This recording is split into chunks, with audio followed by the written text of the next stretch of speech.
Hep, hep, hep. Hep, hep, hep, hep, hep.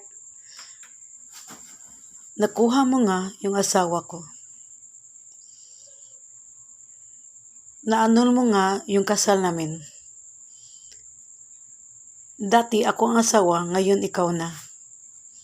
Dahil naanol na yung kasal namin ng asawa ko.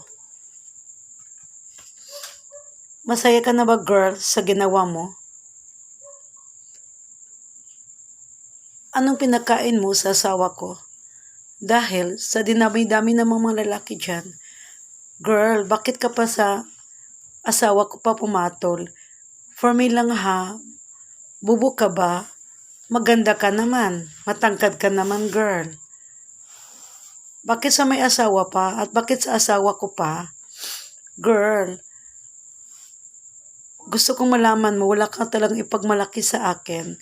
Dahil nakuha mo lang yung lalaki mo ngayon, yung husband mo ngayon, sa agaw na paraan. Dahil inaagaw mo siya sa akin.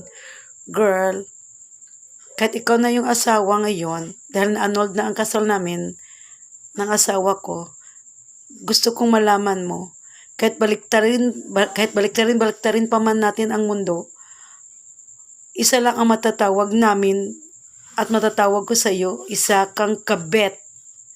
Kabit naman na agaw,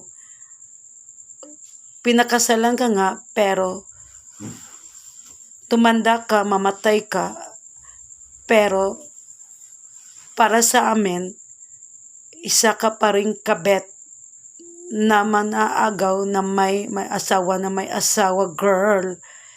Kaya sana, mahiya ka naman sa balat mo. Saan bang mga parents mo? Bakit hindi ka pinayuhan ng tama? Sa'yo naman yung ganda mo, yung tangkad mo, girl, yung sexy mo. Sa may isang asawa ka palang bumagsak. Sa may lalaki ka palang na may asawa ka lang pupulutin. Sa may isang lalaki ka lang na may asawa na ma-in love. O kaya, magkajowa kaya magkaroon ng asawa. Girl, good luck na lang sa inyo. Dahil gusto kong malaman mo na masaya ako ngayon kahit iniwanan ako ng husband ko ng dahil sa iyo, kahit pinagpalit niya ako ng dahil sa iyo, dahil di masamak na mas maganda ang buhay ko sa inyo ngayon, di masamak na mas maganda at mas sexy na ako ngayon sa iyo dahil girl, anong nangyari sa iyo? Di ba dati mas maganda ka pa nga sa akin at mas sexy, pero bumaliktad na yata ang mundo natin, girl, kasi ngayon ikaw na yung gurang, lusyang. Kaya girl, dapat kabahan ka na. Baka magsawa na yung asawa ko sa iyo.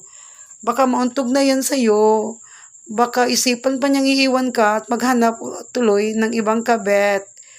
Kasi isa kang kabet na pinulot niya, kaya di maiwasan talaga na mangamba ka na ngayon. Baka pagpalit ka sa husband ko na ngayon, sa isang kabet, nakatulad mo rin ng kabet.